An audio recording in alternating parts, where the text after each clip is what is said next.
దేశవ్యాప్తంగా uniform civil కోడ్‌పై చాలా పెద్ద దుమారం రగులుతోంది. చాలా కాలం నుంచి అంటే బీజేపీ ప్రభుత్వం అధికారంలోకి వచ్చిన తర్వాత యూనిఫార్మ్ సివిల్ కోడ్‌ని యూసీసీని అమలు చేయాలనేసి నిర్ణయించుకుంది. దీనికి సంబంధించి కార్యాచరణ రెడీ చేసింది. ఇప్పటికే యూనిఫార్మ్ సివిల్ కోడ్‌కి సంబంధించినటువంటి నిబంధనలు అవన్నీ కూడా రెడీ చేసింది. రూట్ మ్యాప్‌ను సిద్ధం చేసుకుంది. అయితే దీని అమలుకు మాత్రం ఇంకా పూర్తి స్థాయిలో అడుగులు పడలేదని చెప్పాలి. ఈ నేపథ్యంలో ఉత్తరాఖండ్ ప్రభుత్వం మాత్రం యూసీసీని అమలు చేసేందుకు నిర్ణయించింది. ఇవాల్టి నుంచి అది అమల్లోకి వచ్చింది.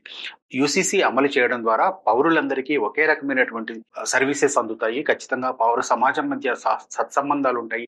స్నేహపూర్వక వాతావరణం ఉంటుందనేది ఉత్తరాఖండ్ ప్రభుత్వం చెబుతున్నమాట. అయితే ఈ యూసీసీ అమలును దేశవ్యాప్తంగా అమలు చేయాలనేటువంటి డిమాండ్ కొంతమంది తెరపైకి తెస్తున్నా, కొంతమంది దీన్ని పూర్తిగా తీవ్రంగా వ్యతిరేకిస్తున్నారు. బీజేపీ దీన్ని తమ స్వప్రయోజనాల కోసం యూసీసీని తెరపైకి తెస్తోంది. దాన్ని ఎట్టి పరిస్థితుల్లో అమలు కానివ్వబోమని కొంతమంది హెచ్చరిస్తూ ఉన్నారు. కానీ బీజేపీ అనుకూల ప్రభుత్వాలు ఏవైతే ఉన్నాయో, బీజేపీ అనుకూల రాష్ట్రాలు, బీజేపీ అధికారంలో ఉన్నటువంటి రాష్ట్రాలు యూసీసీ అమలుకు కాస్త ముందడుగు వేస్తున్నాయి, ధైర్యం చేస్తున్నాయి. ఈ కోవలో ఉత్తరాఖండ్ ప్రభుత్వం ముందడుగు వేసి ఇవాల్టి నుంచి యూసీసీని అమలు చేస్తుంది. మరి దీని పర్యవసనాలు ఎలా ఉంటాయి ఏంటి అనేది చూడాల్సి ఉంది.